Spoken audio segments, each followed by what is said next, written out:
Hello everybody and welcome back to Rempton Games. Halloween is nearly upon us, so for today's special episode of History of Game Design, I've decided to focus on one of the spookiest game components of all time, the tarot deck.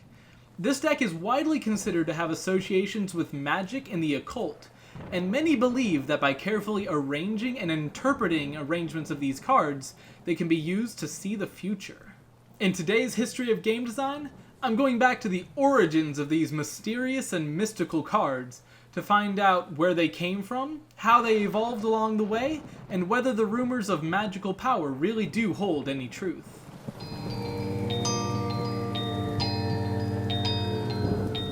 In America, we're all primarily familiar with one deck of cards, the 52 card deck made by companies such as Bicycle.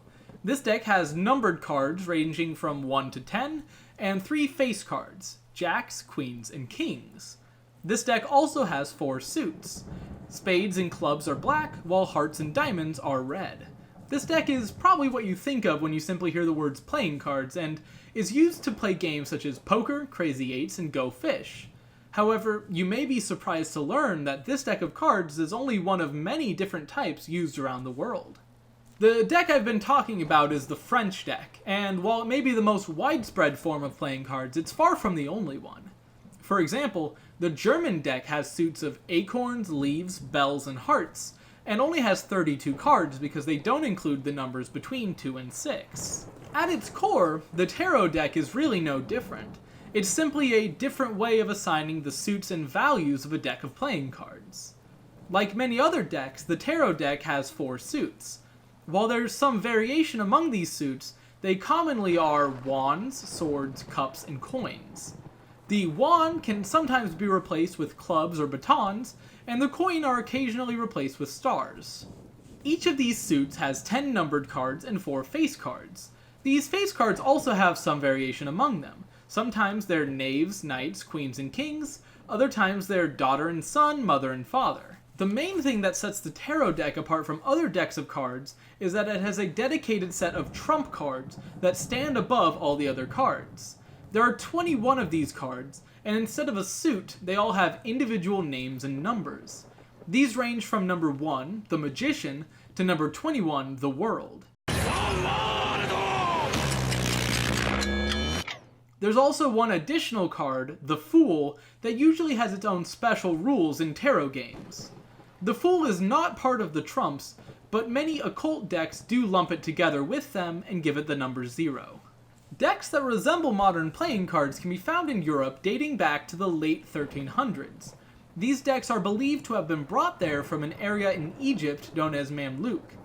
These early decks have many recognizable features, including 4 suits of the same size, which are very similar to the suited cards in a tarot deck. However, these decks would not truly become tarot decks until the mid-1400s, when cards with allegorical illustrations began to be added to standard decks of playing cards.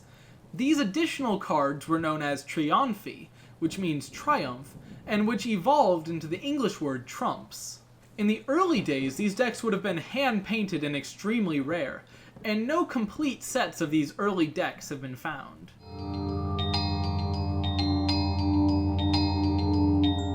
Like most playing cards, tarot cards are and were used to play card games. These decks are believed to have originated in Italy and spread throughout much of Europe. As they did, the decks themselves were modified, as were the rules of the games that were played with them. There are many different varieties of tarot games played throughout Europe in areas such as Germany, Switzerland, Italy, and France, and while they all have some differences, much of the core rules are the same. While these games never really caught on in the English-speaking parts of the world, they're still widely played in many countries. To demonstrate how tarot games are played, I'm going to be using the example of French tarot, which is one of the most popular tarot games played in the modern day. This game uses the full 78-card tarot deck, 14 cards of each suit, along with 21 trumps and the Fool.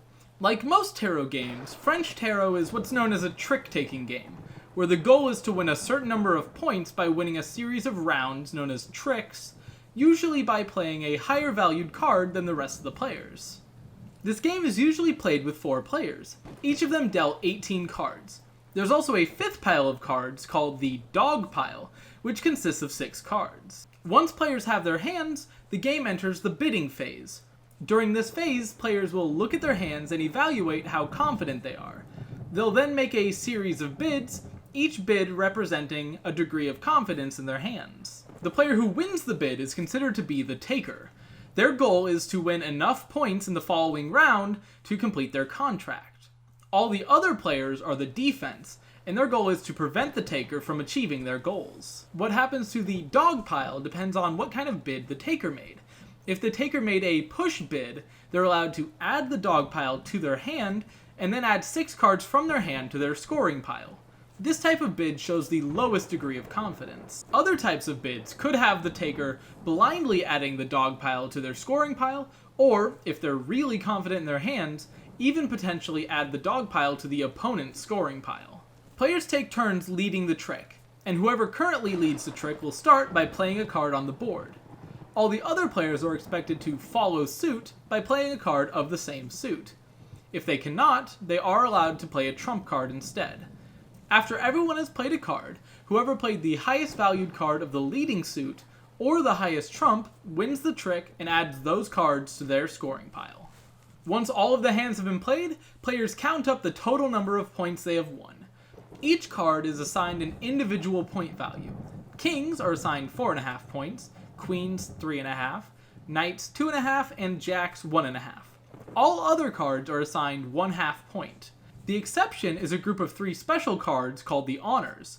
This group is made up of the Fool, the One of Trumps, which is normally called the Magician, but in this deck is known as the Little One, and the 21 of Trumps, the World. These cards are incredibly valuable because not only are they worth 4.5 points, the same amount as a king, but they also lower the amount of points that the taker is required to win in order to win the hand. If the taker has 0 honors, they're expected to win 56 points out of 91 in order to win the contract. On the other hand, if they take all 3 honors, they're only expected to win 36 points instead. If the taker wins more than the minimum amount of points required to meet their contract, the difference is added to their score and subtracted from the score of all defenders. On the other hand, if the taker doesn't make their contract, these points are subtracted from the taker's score and added to every defender's score. The amount of points that are added and subtracted can also be multiplied depending on the type of bid that was made at the beginning of the round. Although there are many different games that can be played with the tarot deck, most of them follow a similar formula to this. Common differences include the number of cards that are included in the deck, the number of players, the particular role of the Fool card, and specifics about scoring.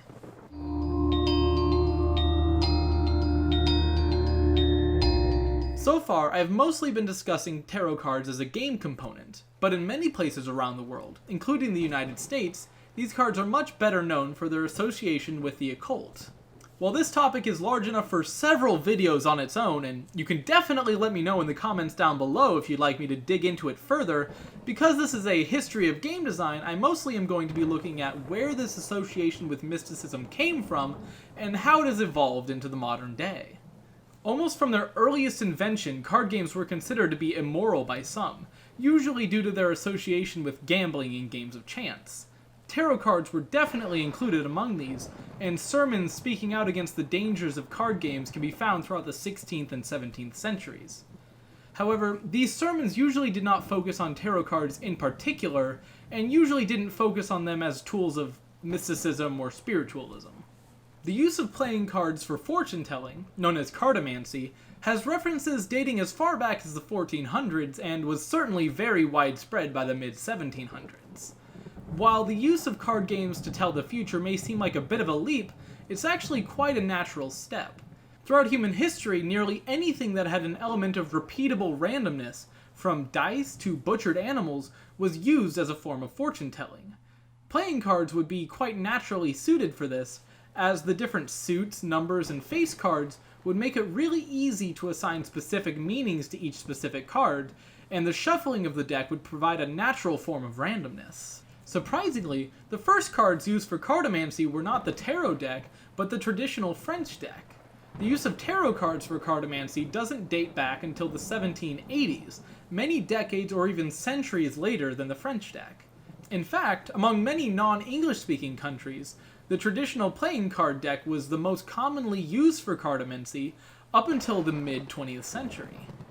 However, the addition of the trumps and fool cards to the tarot deck do make it particularly suited for divination purposes.